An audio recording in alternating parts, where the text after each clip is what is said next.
Tom Veck, hello, welcome back to Ibiza. Thank you very much. It's been a long time coming, kind of like your second album. Yes. Do you remember anything about the first time you played for us? It was the first year Ibiza Rocks had started. I do remember it, yeah. I mean, it was in Manumission, the show, was that right? Yes. And I remember that being quite excited about playing this place that had become something of, it's like a mythical place in You had the 4 o'clock slot, didn't you? 4 a.m. Yeah, it was pretty late, yeah. We were talking about before when I got you lost, taking you to a radio station you don't remember. I have to admit that I can't exactly sort of pull that out of my memory, but I mean, do you know? I remember the villa that we were in, that we were put up in, was quite amazing. Take me back to which villa this was, because we've had a few. Was it the one with all the cats? I don't think there was cats. There was a swimming pool. So, are you looking forward to tonight? Have you been back in Ibiza since last time you were here performing for us?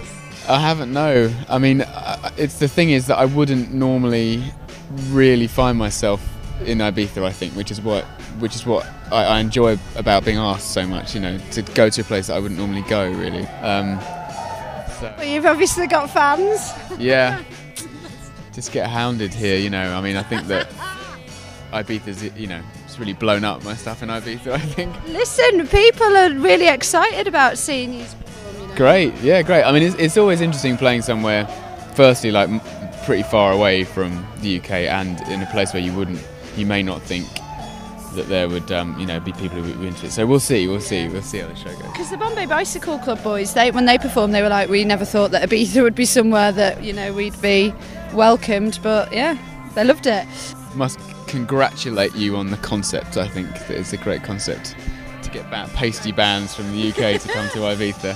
Send them home sunburnt. Yeah, exactly. So I'm sure you get asked this question all the time, but what have you been doing in the past 5 years? Why did you go into retirement? No, I was working on the album. It just took 5 years. 5 years, yeah. Wow. Short answer.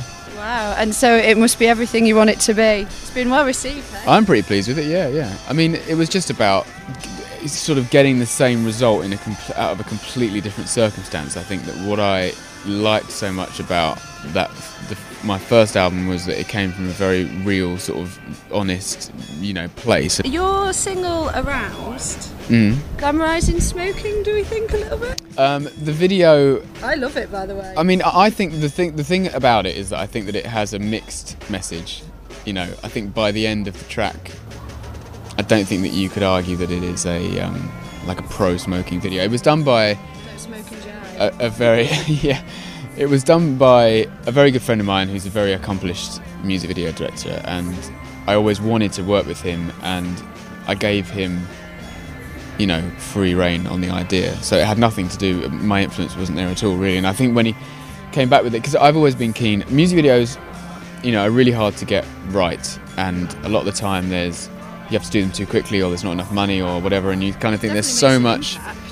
Yeah, I think I just really like the idea of, I mean, obviously everyone would like to do an iconic music video or something that can be, I always used to say that if it can be explained in like a single sentence, it's quite good when people can say, oh, it's the music video where, this happens, or it's the so-and-so music video. So how would you single sentence this one? Well, it's just the smoking video, people smoking music video, I suppose.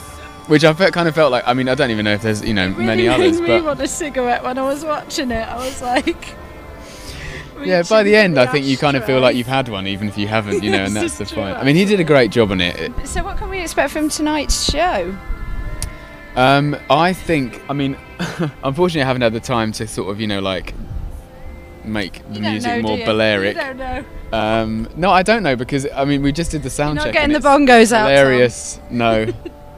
No, they were confiscated in customs, unfortunately. Oh, okay. This scenario where there's this stage in a courtyard that's completely surrounded by hotel balconies, and they seem like an enthusiastic bunch of people, but they're in a hotel called Ibiza Rocks, so I assume they won't be sort of really upset about the concept of there being drums and guitars